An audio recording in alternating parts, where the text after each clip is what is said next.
وہ جوان جو ہی پروان چڑھا ان فوان شباب آیا تو اس کی پیشانی سجدے کے تقدس سے مالا مال ہو گئی، اس کی آنکھوں میں حیا اور شرم کے پہرے آ گئے، اس کے خیالوں میں پاکیزگی آ گئی، اس کی زندگی کے شب و روز نیکی کے ماحول میں بسر ہونے لگے، اس کی راتیں ذکر الہی میں، تلاوت کلام مجید میں اور دن یاد الہی میں روزے سے گزرنے لگے۔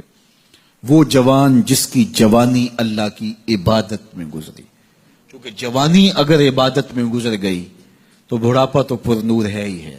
سب سے مشکل مرحلہ زندگی کا جوانی کا ہے۔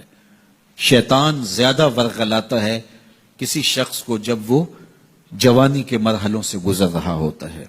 تو جس کی جوانی خیریت کے ساتھ گزر گئی اور اس نے اپنی جوانی کے تقدس کو محفوظ رکھ کے منزل تک پہنچا لیا، اپنی عصمت کے جوہر کی حفاظت کی، اپنی آبرو کو لٹنے نہیں دیا، اپنی آنکھوں کی شرم و حیا پر پہرے بٹھائے اور آنکھ کو برباد نہیں ہونے دیا اور اپنی زندگی کے تقدس کا پہرا دیا، تو جو جوان اپنی جوانی کو خیریت کے ساتھ گزار گیا۔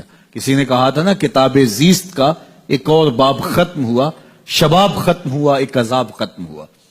تو جوانی جس کی منزل تک پہنچ گئی خیریت کے ساتھ، عافیت کے سائے میں۔ مشکل تو بڑا ہے جوانی کو منزل تک لے جانا، خیریت کے ساتھ، داغدار نہ ہونے دینا، جوانی کے تقدس کو رسوا نہ ہونے دینا، عصمت کے جوہر پہ کالک نہ لگنے دینا، خواہشات کو غالب نہ آنے دینا۔ آسان کام تو نہیں ہے، مشکل کام ہے، لیکن اگر کوئی مشکل کاٹ گیا، جوانی کے تھوڑے سے ایام میں گزار گیا، اللہ اکبر۔ حضرت شیخ ختلی کہتے ہیں، داتا گنج بخش علی حجویری علیہ رحمہ کے مرشد ہیں، الدنیا یوم ولنا فیہا صوم۔ وہ کہتے ہیں دنیا ایک دن ہے، ہم روزہ رکھ کے گزار رہے ہیں۔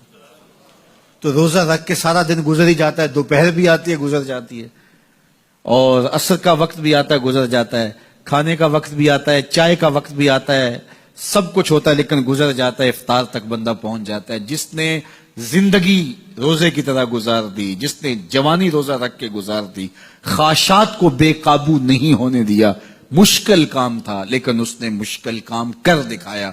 اجر کتنا بڑا ہے، سنیے اللہ کے محبوب کی زبان سے سنیے۔ حضور نے ارشاد فرمایا جو سیدنا ابو ہریرہ کے ذریعے سے ہمارے تک پہنچا، فرمایا قیامت کے دن جب سورج کا رخ سیدھا ہوگا، زمین تانبے کی ہوگی، لوگ پسینے میں شرابور ہوں گے، کوئی ٹخنوں تک پسینے میں، کوئی گھٹنوں تک، کوئی کمر تک، کسی کو پسینے کی لگام دی جائے گی، اور وہ پسینہ ایسے نہیں ہوگا جس طرح یہ پسینہ ہے، اتنا گرم ہوگا۔ ابن رجب حنبلی کہتے ہیں اس پسینے کا ایک قطرہ اگر احد پہاڑ پہ ڈال دیا جائے تو وہ پگھل جائے، اتنا گرم ہوگا، بدبودار اتنا ہوگا، ایک قطرہ دنیا پہ ڈال دیا جائے، انسان کیا جانوروں کے دماغ بھی پھٹ جائیں، اس پسینے میں لوگ شرابور ہوں گے۔ لیکن جس نے اپنی جوانی کو عافیت سے گزارا ہوگا، کل قیامت کے دن جب کوئی سایہ نہیں ہوگا، اللہ اس جوان پر اپنے عرش کا ٹھنڈا سایہ عطا فرمائے۔ وہ شخص جس کو کسی عورت نے دعوت گناہ دی اور وہ صاحب منصب تھی، صاحب جمال تھی، اور اس نے یہ کہہ کے یہ خواہش، یہ آرزو مسترد کر دی، انی خوف اللہ۔ اسی طرح کوئی عورت ہے تو اس نے اپنے تقدس کی حفاظت کی، اپنی آبرو پہ پہرا دیا اور کسی پیشکش کو ٹھکرا دیا، تو فرمایا قیامت کے دن جب کوئی سایہ نہیں ہوگا، اللہ اسے بھی اپنے عرش کا ٹھنڈا سایہ دے گا۔ کیسا سخت دن ہوگا، اور وہ کس اعزاز میں ہوگا، کس تکریم میں ہوگا۔ یہ تو 4 دن 10-20 سال ہیں، اور وہ 50,000 سال کا ایک دن۔ پھر اس کو اللہ کا شکر ادا کرنا ہوگا کہ اللہ تو نے کتنا کرم کیا میرے اوپر کہ میری جوانی خیریت اور عافیت سے گزری، اور آج اس کا تو کتنا بہتر صلہ مجھ کو دے رہا ہے۔